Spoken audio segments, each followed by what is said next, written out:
In high school, I got away from the bullies that had been present in middle school, since most of them went to a different high school.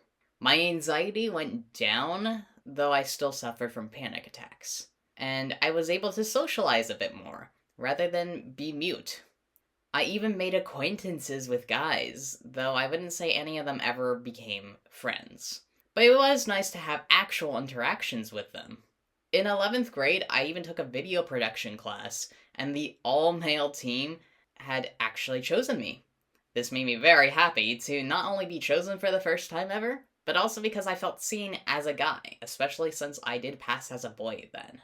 I was able to get my hair cut shorter as I made my way through high school, getting it cut as short as a boy's by 11th grade. I also got to wear more sports clothes than in middle school. I refused to shave, despite my mom yelling at me for not doing so. The only thing that really gave me away, especially online, was that my voice was super light. But apart from that, everyone really started to see me as male. Teachers and students alike called me Sam without even asking, and most people didn't use pronouns for me if they could avoid it. I never said anything about my name or pronouns to confirm my transness, because in my eyes, it was so obvious I was male by then, and everyone seemed to detect it.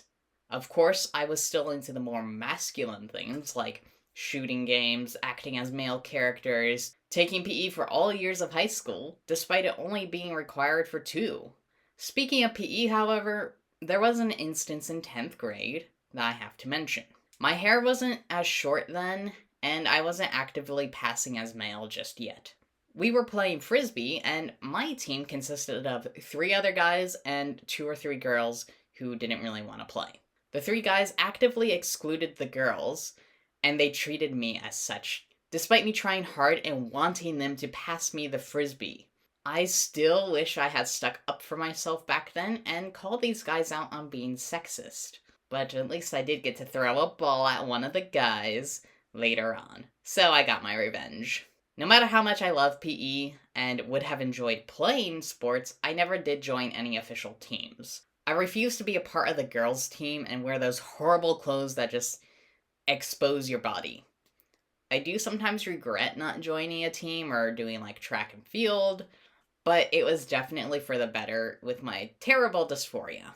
Anyhow, let's change gears to sexuality, since high school is when everyone seems to have a boyfriend or girlfriend. In high school, the pressure is on. You have books, movies, shows, all displaying teens with partners. You must have a partner. Now, I did have a friend who I was kind of trying to get to be my partner. This friend is a girl, since my friends were all girls, as stated before.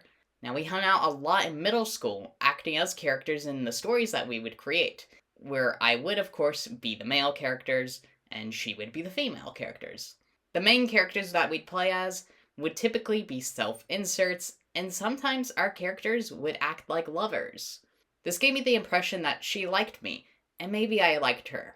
In high school, she started to drift away to a different group of friends. I didn't like these people because they were pretty sexual and sexist.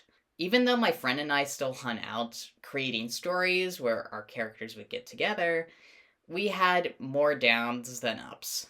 One day, I did eventually ask her out, and I realize now that this was because I didn't want to lose her as a friend. Not to mention there's the pressure of society saying you need a partner. I didn't actually like her in that way. Either way, she did not take it well. She told me she wasn't a lesbian, and I told her I wasn't either. I told her I'm a boy. I went on to say that I would be a boy, physically, one day. I asked if she would date me once I changed later on, and she said we have to wait and see. While we did remain friends after that, things were strained for a bit. Then 12th grade came, and with it, prom. My friend really wanted to go with a guy, and I offered to go with her since nobody was asking her out.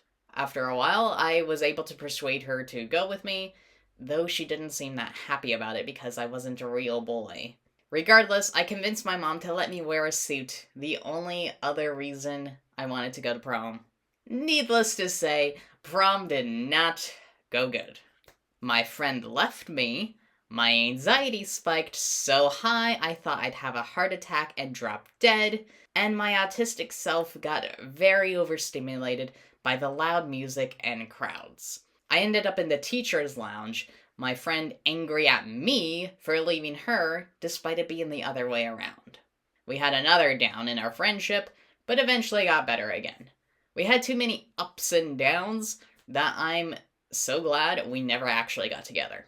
And at this point in time, we're just such different people with different values that we still just would not have been a good fit. Now, during high school, I thought I had to be into girls since I was a guy. And that's what society expects. I definitely wasn't into the LGBT community, and while I knew gay people existed, the idea of gay people made me uneasy. I'm sad to say I saw the LGBTQ plus community as weird. I saw myself as some sort of exception who just didn't belong in this community. Anyhow, I couldn't see myself as a gay guy. I also feared that if I was into guys, people would tell me that I'm still a girl if I was into guys. So I had to be a guy who was into girls. Fast forward a little bit, and I realized I was actually not attracted to people. In case it wasn't already obvious, I'm sex repulsed. I eventually heard the term asexual and took that on for myself at some point, either a little past high school or at the very end of high school, and asexual meaning little to no sexual attraction. Now, my views would change slightly in the future in terms of romantic attraction, but I will still say I'm on the asexual spectrum to this day.